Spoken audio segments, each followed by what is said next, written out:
why I was a bit surprised by the way the first war was fought, because I thought if they would really go after Iran, a big country like this, and then try to leave it with a bloody nose, then this would only strengthen those political forces who see that there is no compromise to be made and they have to arm themselves to the teeth. So I thought that they might do something even way more aggressive. Uh, but do you think another war would be played out in a similar way, or do you think that the Israelis and Americans could entertain the possibility of using, for example, nuclear weapons? Well, nuclear weapons, I think, would create a complete change in global affairs. And the Russians and the Chinese will see that all red lines are now gone. And that, I think, would make the chance for a world war with nuclear weapons very likely. Once you start even talking about these sort of weapons in this way, where you threaten countries with them, then you're really beginning to wipe away all of these final red lines for humanity. And also, Iran is a huge country, and after the war, the Iranians have gone. The Iranian leadership, intelligence, they've changed the way in which they work, and it's clear for me. I mean, as an Iranian, it's clear how, you know, if someone wants to speak, a lot of senior officials are from my university. University of Tehran has a large presence, always has a large presence in every administration, and so, for example, colleagues find out, they see that accessing some of their colleagues in government is more difficult now than it was before the war. So the way in which Iran protects itself, its intelligence, its assets, its people has changed. And so, the Iranians have always said that they do not wish to pursue nuclear weapons.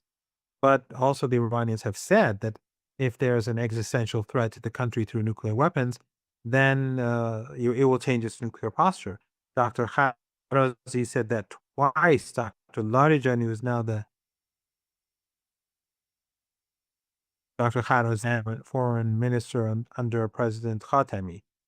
And then Dr. Larijani, who is also now the head of he's the chair of the Supreme National Security Council. He's also said that a while back. So the Israeli regime won't know. Uh, I mean, if they seriously contemplate using nuclear weapons, the world won't accept that. Trump and the United States government is too small to confront that sort of pushback from the world, or that sort of reaction from the world. But what I do, and also Iran has huge numbers of underground bases and as missiles, and Iran will be relentless. They can't.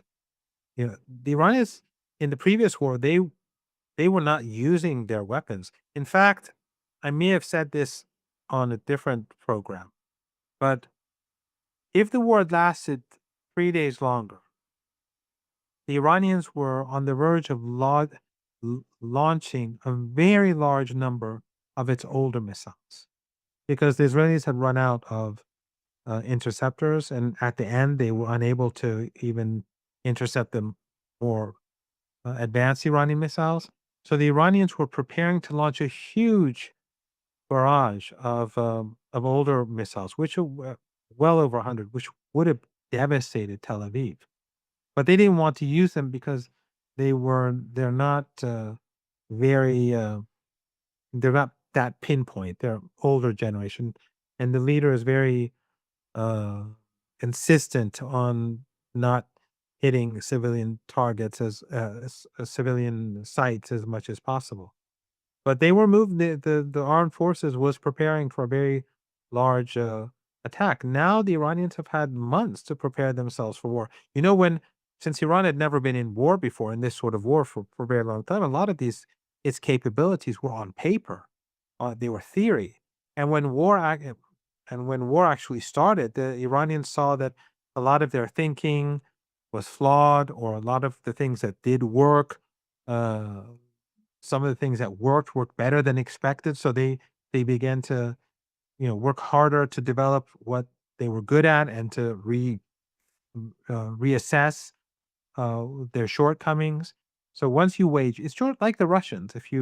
We all recall that in the first couple of years, there were lots of ups and downs for the Russians, and then they started to adjust, and now the Russian armed forces is is is defeating the uh, the Ukrainians very easily. They're defeating them at a very different with it's very different from what it was 2 years ago. So the Iranians now they're much more prepared for a missile war, a drone war, air combat than they were a few months ago. It won't go well for the Israeli regime in any case, whether it's with Iran, whether it's with Hezbollah, whether it's restarting the genocide in Gaza. Contrary to what people in the West, I mean, think tankers and newspapers associated with the state, contrary to what they say that Israel is stronger, I think that the regime is much more vulnerable. The United States is much more vulnerable. And as we move forward, it's going to even be worse. So I don't see any of this ending well for the Israelis. But again, I'm not saying it won't happen. You can't rule anything out. But the very fact that you raised this question about nuclear weapons, Glenn, what does that tell you about Zionism? What does that tell you about Israel? That they could even contemplate, that you could even imagine that they could seriously think about using nuclear weapons. And it's not just you, it's so many people. Many people talk about the very fact that it is something that people can imagine them doing says a lot about who they are. Well, yeah, that would be the great irony. Well, it shouldn't be that ironic, but given that this is the main accusation, they go after Iran.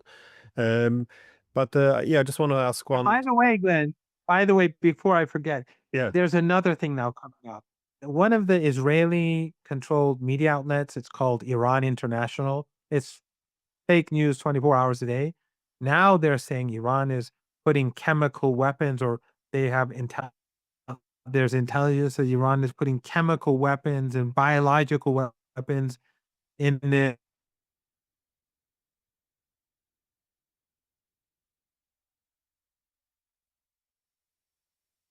missile industry and the chemical weapons and Saddam Hussein and all that.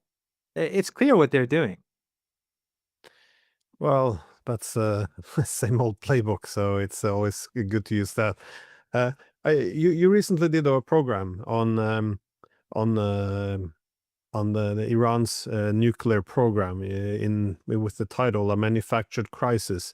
I was wondering, yeah, this is the last question, if you can, uh, like, I guess, explain why you see the crisis over Iran's nuclear program to be manufactured. Because whenever one is making the case across, well, anywhere in the West, or Israel making case for war, it's always the nuclear program which is the focus.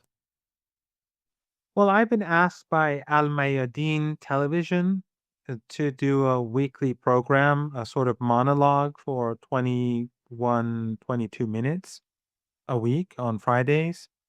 And they also publish it on their English website, Mayadeen English, and on their Twitter account as well.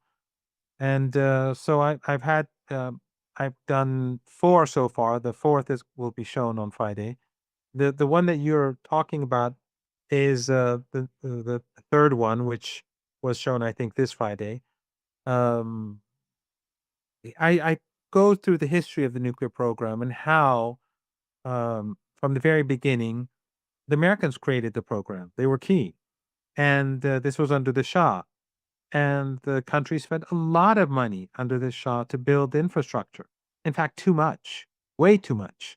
They were just like what you see on the other side of the Persian Gulf, how they spend all that money and buy a lot of junk from, weapons that they never use, and overpriced goods from the West, or military hardware from the West. That's what the Shah did too. So Iran spent a lot of money developing its nuclear program, and the Americans, the Germans, and the French, they were central. And then when the revolution happened, they walked away, and they sanctioned Iran. So Iran had all this infrastructure half built, and they had all these thousands of people who'd been trained, some of them trained in the United States. And so the Iranians, during the war, of course, they couldn't do much because they were focused on defending the country. But after the war, they wanted to start up the nuclear program, and the West blocked it. And then the crisis began, the accusations, and then there were multiple negotiations. And I point out how on every time the Iranians sat down and negotiated with the United States, the Americans betrayed the Iranians. So 20 some years ago, they had an agreement under the Khatami administration, and then the Iranians carried out all their obligations. The Europeans didn't carry out any of their obligations. Then there was, I don't know, I'm sure you recall, Obama sent the Brazilian president, Lula, and Erdogan to Iran to negotiate with the Iranians. And he gave them a limited mandate to negotiate a deal with this within a certain framework. And Obama was hoping the Iranians wouldn't accept, but the Iranians accepted. Yet Obama, when ended on the show what happened, then he says, forget it, we're going to go for sanctions anyway. So he wasn't serious about negotiating. And it's sort of like with, the Minsk Accords and the Russians, and how the Russians and the West, the Europeans, they negotiated, and later on we saw that the former French president Hollande and the former German Chancellor Merkel both said in interviews that we were simply buying time. It was never serious. We weren't, the Minsk Accords 1 and 2, they were never there to bring an end to all this. It was just to help the Ukrainian government prepare itself for further war. And the whole issue between Iran, as those who watch the program will see, again, it's the third program. There are two. One was the week before and the week after, and I'm doing one a week for now, for the time being. But the one that was this Friday, I show how on multiple occasions they negotiated, but the West never negotiated in good faith, and they're always making outrageous claims about Iran in order to justify their policies. And in the West, people are easily fooled. I mean, the mainstream media, they go out and demonize just like they did with Saddam Hussein, and they're good at convincing people that they're, facing immense danger. Some of the polls in the United States show that a significant number of Americans do think that the country is being threatened by Venezuela. So they probably can't find Venezuela on the map, but it makes it more easy for them to carry out outrageous, imperial, and deadly policies.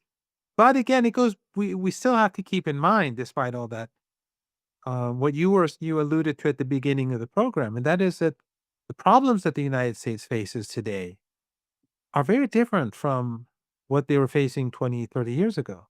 The United States today is not the United States after the fall of the Soviet Union. It's not the United States in the early 2000s, at the beginning of this century, after 9/11. This is a country that whose fortunes have been going downhill for a very long time. That's exactly why Trump came to power in the first place. And from what we can see, things are only getting worse.